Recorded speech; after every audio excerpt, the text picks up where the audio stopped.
It doesn't begin with responsibility. It begins with a moment no one else remembers. Maybe it's the night you heard your parent crying through the wall.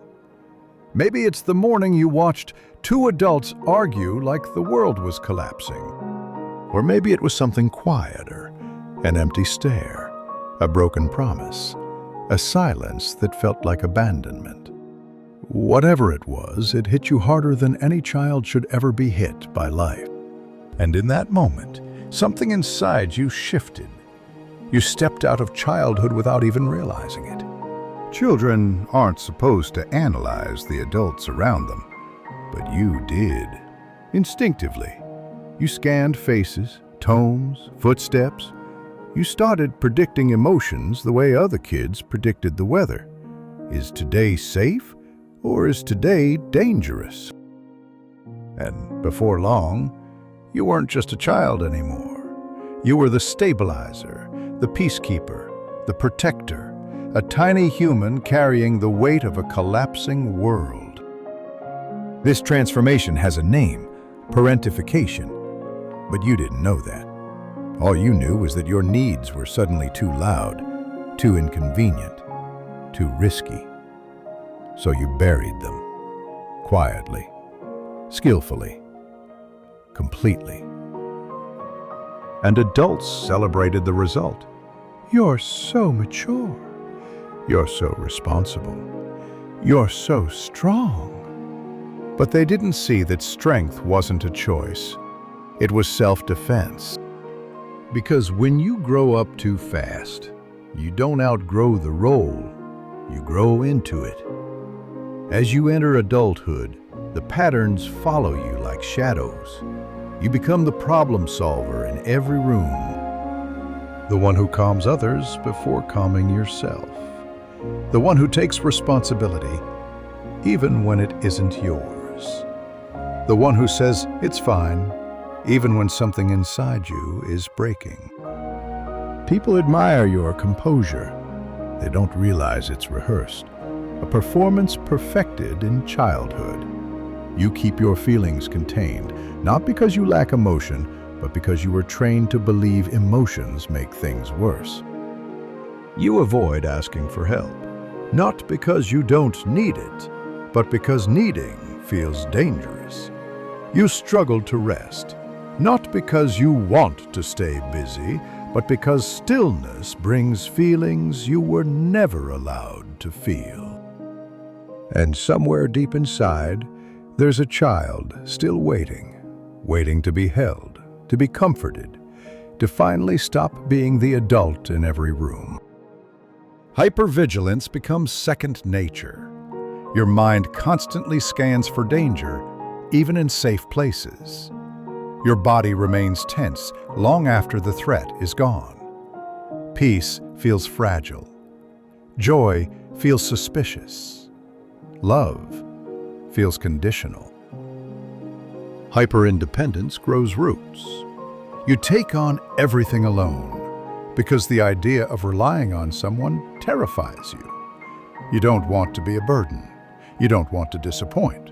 You don't want to need. So you build a life where you don't have to. But that life is lonely, and if you're honest, beneath the independence is exhaustion, a bone-deep kind. The exhaustion of someone who has been holding themselves together for far too long. Sometimes the mask slips, not publicly, never publicly, but late at night, or in moments that catch you off guard. When someone shows you softness you don't know how to receive. When happiness arrives and you feel nothing. When someone asks, "Are you okay?" and the instinct to lie is stronger than the truth. The saddest part? You don't realize these patterns are symptoms, not personality traits. They were built from survival, not identity. Growing up too fast trains you to confuse overfunctioning with love. Caretaking becomes your language. You fix, soothe, manage, buffer. And you wonder why relationships feel heavy, why you feel unseen. Why you're always the giver, never the receiver. You apologize for things that aren't your fault. You shrink so others can expand. You say yes because saying no feels dangerous. You dismiss your own pain because you learned others had it worse. These are the scars of a childhood spent protecting people who were supposed to protect you. But here's the truth. What happened to you wasn't maturity. It was a loss of softness, a loss of safety, a loss of the freedom to be small. And healing begins with acknowledging that loss, not minimizing it. Shadow work isn't pretty. It's sitting with the child inside you and letting them speak for the first time. Letting them cry, rage, remember. Letting them say the things they were too scared to say back then. I was afraid. I needed someone. I didn't want to hold everything together. I wanted to be a child. It's mourning the birthdays where no one showed up. The tears you swallowed so you wouldn't upset anyone. The joy you never felt safe enough to trust. But this grief isn't regression, it's repair. Because frozen emotions don't disappear. They wait. And when they finally thaw, it means you're healing, not breaking.